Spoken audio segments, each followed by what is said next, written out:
दीनानाथ मंगेशकर रुग्णालयातील प्रकरणाची फडणवीसांकडून गंभीर दखल। धर्मादाय सहआयुक्तांच्या अध्यक्षतेखाली चौकशी समिती।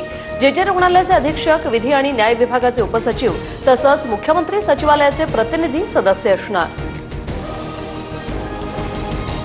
दीनानाथ रुग्णालयातील डॉक्टर आणि कर्मचाऱ्यांनी असंवेदनशीलता दाखवली। ईश्वरी भिसे मृत्यू प्रकरणात कडक कारवाई करणार, मुख्यमंत्री फडणवीसांचं आश्वासन। रुग्णाच्या मृत्यूमुळे आलेली निराशा आणि ॲडव्हान्स मागितल्याच्या रागातून तक्रार चौकशी समितीच्या अहवालातून समोर। जमेल तेवढे पैसे भरून ॲडमिट होण्याचा सल्ला पाळला नाही, गर्भधारणेत जोखीम असल्याची पूर्वकल्पना दिली होती असाही दावा।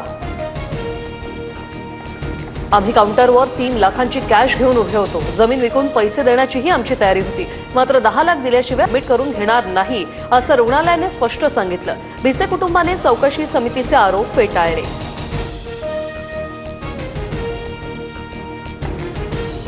दीनानाथ मंगेशकर रुग्णालयाच्या हलगर्जीपणामुळे ईश्वरी भिसेचा मृत्यू झाल्यानंतर सर्वपक्षीय आक्रमक। दीनानाथ मंगेशकर रुग्णालयाच्या नावाच्या पाठीला काळं फासलं, अधिकाऱ्यांवरही चिल्लर फेकली। नांदेडमध्ये महिला मजुरांना घेऊन जाणारा ट्रॅक्टर विहिरीत कोसळला। विहिरीत बुडून 7 ते 8 जणांचा मृत्यू। मृतांच्या कुटुंबियांना मुख्यमंत्री सहाय्यता निधीतून 5 लाख तर केंद्र सरकारकडून 2 लाखांची मदत जारी।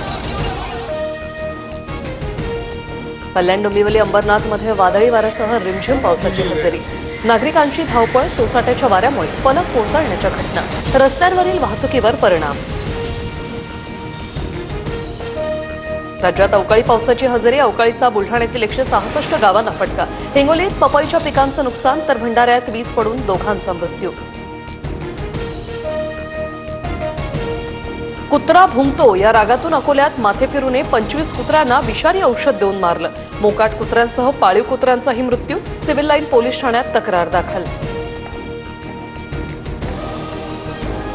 ट्रम्प यांच्या व्यापार शुल्क लागू करण्याच्या धोरणामुळे जागतिक व्यापार युद्ध भडकलं। इतर देशांकडूनही पावलं उचलण्याची धमकी। कॅनडाने अमेरिकी वाहनांवर 25% तर चीनने 34% आयात शुल्क लावलं।